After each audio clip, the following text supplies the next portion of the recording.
Let's talk about awe moments, those good moments in life. You know what I'm talking about. Well, for a while, I didn't have many of them because of the PTSD. Before that, when I was a kid, panic attacks. My triggers. And so, my trauma, my daily stress and heightened living took me away from the moments I found pleasurable. And which was very difficult to do because I was very active, very sociable, and wanted to engage with as much as possible. And then I kind of retreated and started isolating and not wanting to do things. Safety.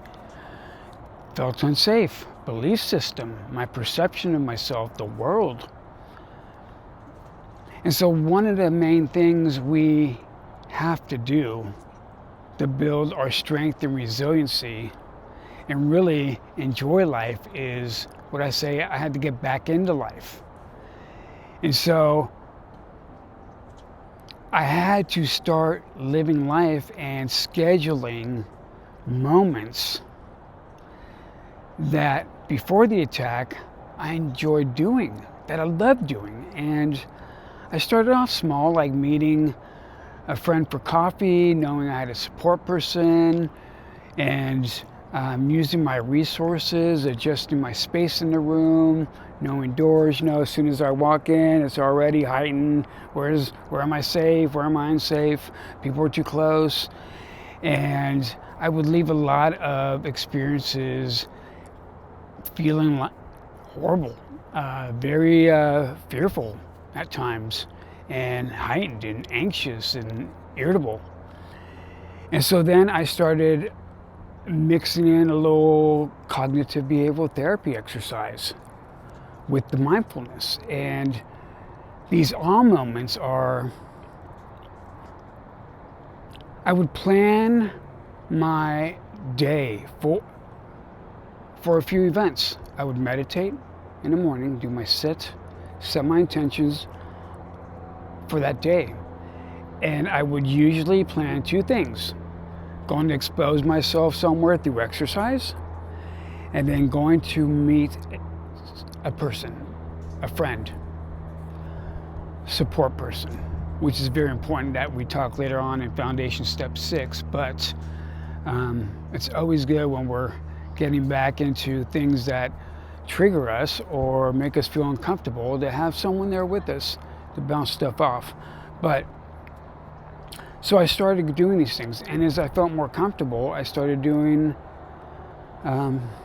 more things and things at a larger scale with more crowds. And I write about that, so I don't want to really discuss that.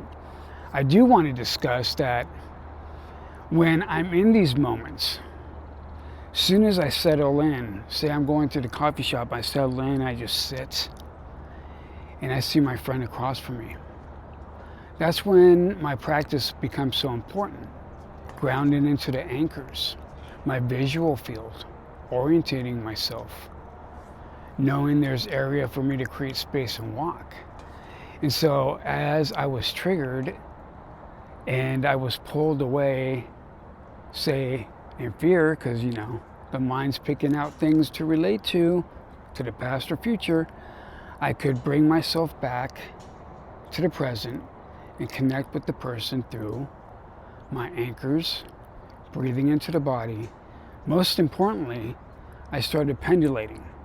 And so when I was out in these awe moments and I recognized the body energy we talk about, the felt sense, the interoception,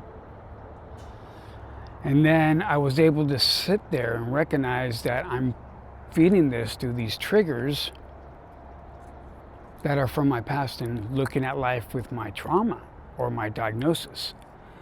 And so the power of the practice and these practices and mindfulness in general is it builds this self-awareness and connects our mind and our body in awareness.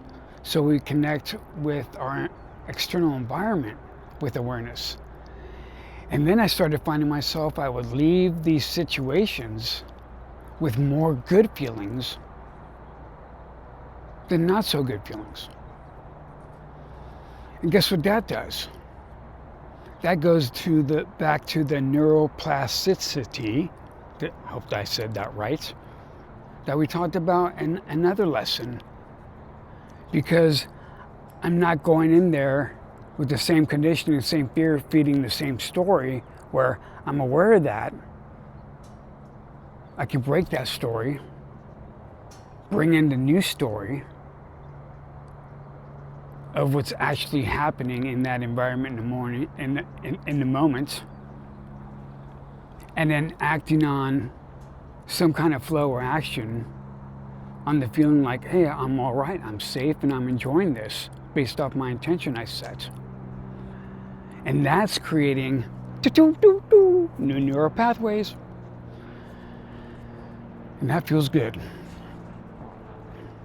And so a little exercise, the practice that I put in there, it's pretty simple. It seems long as you read it, but it's just set some time to do some things that you enjoy doing. And then maybe before you go into that, journal maybe the thoughts that might come up, or just, be with yourself and tune in to maybe become aware of all the snowball thoughts coming in about how it's going to end up or how it's going to be, the what ifs, and then actually go do it and then use your practice. And then when you leave, reflect on how that experience went.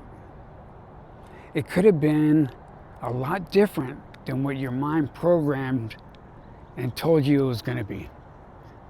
And this is how we start changing our perception and what we feed, that energy in our body, and we start getting back in touch in life. So I appreciate you, and I hope you enjoy the practice. And remember, it's always good to journal these experiences and process it with a support person. So thank you very much. You're awesome. You're so strong.